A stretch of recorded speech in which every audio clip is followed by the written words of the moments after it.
Hello friends, welcome back to my channel. तो बढ़ते हैं हमारी इस सीरीज के सेकंड एपिसोड की तरफ। एपिसोड की शुरुआत वहीं से होती है जहां पर एपिसोड 1 खत्म हुआ था। नैनजिंग सोचने लगी, कौन सा जवाब, ये फिर से कल की तरह उल्टी सीधी बातें कर रहा है। मैं भी इसको हाँ कह देती हूँ, देख ले क्या करेगा ये। उसने ये तो कह दिया कि हाँ मैं ही वो लड़की हूँ जो तुम्हारे सवालों का जवाब दे सकती है। पर जुआन को कोई अंदाजा नहीं। सोचने लगा कि जो लड़की अपनी मदद नहीं कर सकती, भला वो मुझे कैसे एक एरा से उठाकर दूसरे एरा में ला सकती है। उसकी हेल्प करने के लिए पूछने लगा, पर नैनजिंग बोली, बस तुम मुझसे दूर हो जाओ, मैं खुद ही अपनी हेल्प कर लूंगी। आफ्टर डेट वो काफी लोगों से कहती है उसकी हेल्प करने के लिए, मगर कोई भी उसकी बात नहीं सुनता। एट लास्ट जुआन ही उसकी हील तोड़कर उसकी मदद कर देता है। हेल्प तो हुई, पर अब नैनजिंग का उसके पीछे छुड़ाना मुश्किल हो गया। जुआन पूछता है, तुम सच सच बताना कि मुझे यहाँ कैसे बुलाया, क्योंकि मैं इस शहर से नहीं हूँ और जहाँ से मैं आया हूँ वहाँ ऐसी ही ड्रेसिंग करते हैं। है तुम अपनी इस छोटी अकल के साथ मेरी बातें नहीं समझोगी। इस वक्त तो नैनजिंग को भी पागल ही लग रहा था, जैसे जुआन उसे पहली बार मिला। इस बार भी इसकी हेल्प करने के लिए पहुंच गया। वो इस बातों को भी इग्नोर नहीं कर सकती। और जब जुआन ने बताया कि मैं तुम्हारा कोई पीछा नहीं कर रहा था, बल्कि लाइब्रेरी में बैठकर बुक रीड कर रहा था, तुम्हारी हेल्प मांगने की आवाज पर वो खुद ही टेलीपोर्ट होकर वहां पर आ गया। ये सुनकर तो नैनजिंग भी काफी ज्यादा शौक हो गई और फौरन से उसका नाम पूछने लगी। ये जानने के बाद कि इसका नाम चैन जुआंग है, जान बचाने के लिए फौरन से बस में चली गई। बिकॉज जुआंग डेवल है, उसे और किसी ने नहीं बल्कि नैनजिंग ने ही खुद क्रिएट किया था। नेक्स्ट सीन में हम उसे फेरी पार्क में खड़े हुए सोचते हुए देखते हैं, कहीं ये सब उस विश की वजह से तो नहीं हुआ। वो ये सब कुछ अभी सोच ही रही थी, तभी पीछे से जुआन आ जाता है और कहने लगा कि मुझसे पीछे छुटाना इतना आसान नहीं है। मैं जानता हूँ तुम में मुझे यहाँ लाने की कैपेबिलिटी नहीं है, पर बाय मिस्टेक तुमने ऐसा कुछ ना कुछ तो किया है जिसकी वजह से मैं यहाँ पर आ गया हूँ। नैनजिंग बोली, तुम्हें तो खुश होना चाहिए क्योंकि तुम एंशिएंट हो और तुम्हें ऐसी लाइफ मिली, अच्छे कपड़े और अच्छा ट्रीटमेंट, और तुम्हें क्या चाहिए।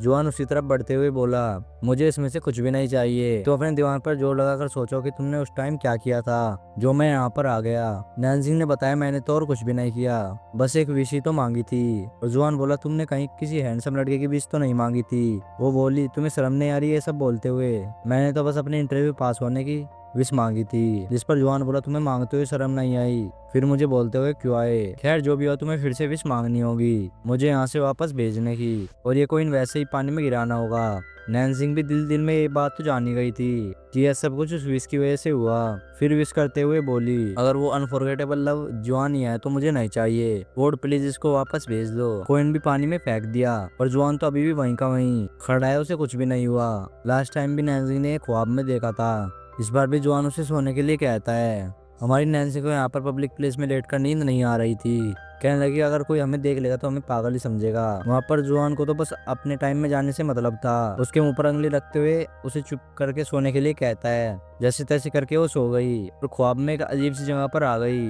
जो कि ये फेरी पार्क की था, पर वहाँ आसपास कुछ भी नहीं। वो ईमैन फिर से आता है अपना इंट्रोडक्शन करवाते हुए, बोला, मेरा नाम फेरिस जैन है, तुम्हारा स्वागत है मेरे फेरी लैंड में। नैन्सी बोली, तुमने मुझ पर क्या जादू चलाया और वो जुआन वहाँ पर कैसे आया। इस पर फेरी मैन कहता है, तुमने ही तो अनफॉरगेटेबल लव की विश की थी, इसलिए मैं जुआन को तुम्हारे लिए ले आया।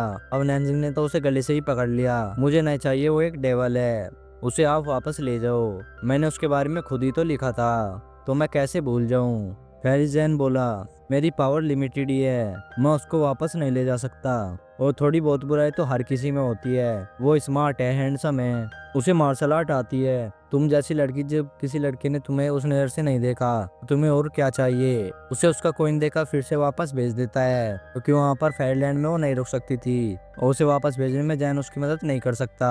जागने के बाद सोचने लगी कि मैं तो बड़ी मुसीबत में फंस गई, बेहतर होगा कि मैं खामोशी से वहाँ से भाग जाऊँ, पता नहीं फिर डेवल मेरे साथ क्या करेगा। वो फिर जाते ही फौरन से रूम में छुप गई और मोम के पूछने पर बताया, मैं थोड़ी सी थक गई हूँ, बस थोड़ा सा आराम करना चाहती हूँ। उसकी मोम को लगा कि आखिर इंटरव्यू अच्छा नहीं हुआ, इसलिए वो ऐसा बिहेव कर रही है। उसको आराम करने के लिए छोड़कर वहाँ पर चली जाती है और इधर नैन्सी अपना नोवेल डिलीट कर देती है। सोचे कि अगर मैं नोवेल डिलीट कर दूंगी जुआन भी हमारे मॉडर्न एरा से डिलीट हो जाएगा। इसी के साथ वो सुकून की नींद सो गई। नेक्स्ट मॉर्निंग वो अपने आप को फ्लोर पर पड़ी हुई मिलती है कि इसके बेड पर तो जनाब जुआन लौटे हुए थे। एक बार फिर से इसको बड़ा झटका लगा, इससे पीछे छुड़ाने के लिए रूम से बाहर जाने वाली थी। पीछे से जुआन आकर उसके मुंह पर हाथ रखते हुए बोला, अगर तुम इस मामले में दूसरे को इन्वॉल्व करना नहीं चाहती तो चुप ही रहना। तो नैन्सी उसे फिर सॉरी करती है कल रात वहाँ छोड़ के आने के लिए, जिस पर जुआन बोला, ये कोई बड़ी बात नहीं है, मैं तुम्हें कहीं भी ढूंढ सकता हूँ। वो सब छोड़ो, तुम ये बताओ कि तुमने रात ख्वाब में क्या देखा। ये भी उसे सच बताने वाली कहाँ थी। झूठ बोलते हुए कहने लगी कि मैंने वहां पर कुछ भी नहीं देखा। जुआन के पास भी कोई और रास्ता नहीं बचा था। कहने लगा कि जब तक मैं वापस नहीं चला जाता तब तक तुम्हारे साथ तुम्हारे रूम में रहूंगा।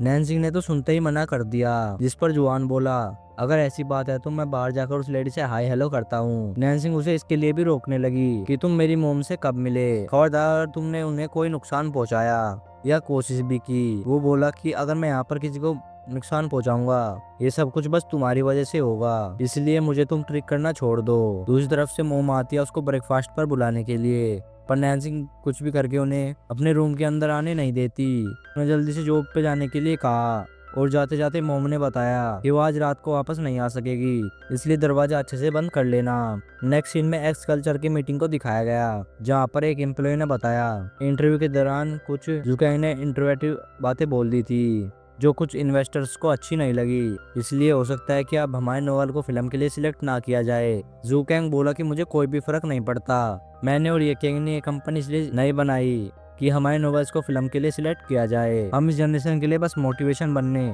और अच्छी राइटर्स ऐड करना चाहते हैं। ये कहकर जुकैंग वहां से चला जाता है। इसी के साथ ये मीटिंग खत्म हो गई। फ्रेडेट ये किंग जियांग से नैन्सिंग के बारे में पूछती है और उसकी प्रोफाइल अपने पास सेंड करने के लिए कहती है। इधर जुआन ने नैन्सिंग को बुरी तरीके से परेशान करना शुरू कर दिया। इतना सारा खाना मंगवाने के बाद थोड़ा सा खाकर बाकी सब उसे खाने के लिए कह दिया।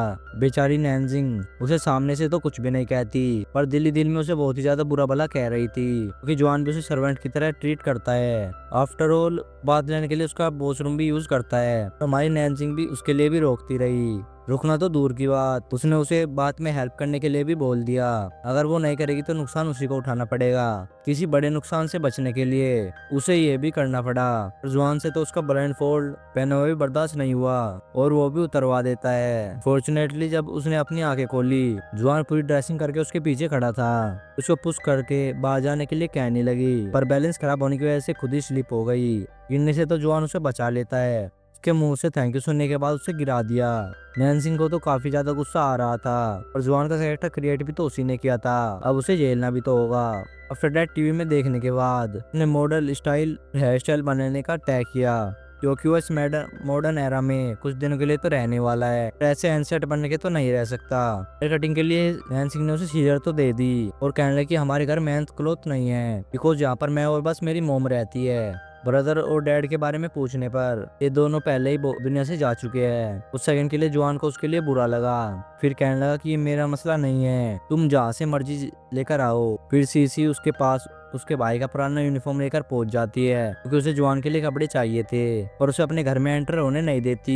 हालांकि उसे जोर की आ रही थी। इस पर सीसी को भी शक हो गया, जरूर इसने किसी लड़के को अपने घर में छिपा रखा है। फिर जुआन एक मॉडर्न लुक में बाहर आ जाता है। इस यूनिफॉर्म में नैन्सिंग को तो काफी ज्यादा फनी लगा। नेक्स्ट सीन में नैन्सिंग को पुलिस स्टेशन जाना था रिकॉग्नाइज करने के लिए। इससे प्रॉमिस लेकर घर रहने के लिए कहती है, बिकॉज वो बाहर जाकर जो भी मुसीबत खड़ी करेगा उसका नुकसान तो नैन्सिंग को ही होगा। जुआन ने बाहर ना जाने का प्रॉमिस तो कर दिया था, पर इन कपड़ों में बिल्कुल भी कंफर्टेबल नहीं था, इसलिए अपना कवर बंद लेकर वो बाहर बेचने के लिए चला गया। सीसी भी बाहर खड़ी हुई उसे चुपका से देख रही थी, को शक तो उसको पहले से ही था। नेक्स्ट सीन में हम जुआन को एक मॉल में देखते हैं, जो कि मॉल में अपने लिए काफी महंगे महंगे कपड़े खरीदता है, पर शॉप असिस्ट को भी यकीन नहीं आ रहा था कि इतना अमीर हो सकता है, और पैसे से भरे हुए बैग को देखने के बाद उसे काफी अच्छे से ट्रीट करने लगी। फिर जुआन बोला कि 5000 साल के बाद भी इनकी नेचर नहीं बदली, बस पैसों के पीछे ही मरते हैं। दूसरी तरफ पुलिस स्टेशन से वापस आते हुए नैन्सिंग को एक्स कल्चर से कॉल आती है, जिन्होंने उसको असिस्टेंट की जॉब के लिए सिलेक्ट कर लिया था। ये सुनने के बाद तो नैन्सिंग को उसकी खुशी का ठिकाना ही नहीं था और वहीं जंपिंग शुरू कर देती है। अभी उसे कुछ गुंडों ने घेर लिया,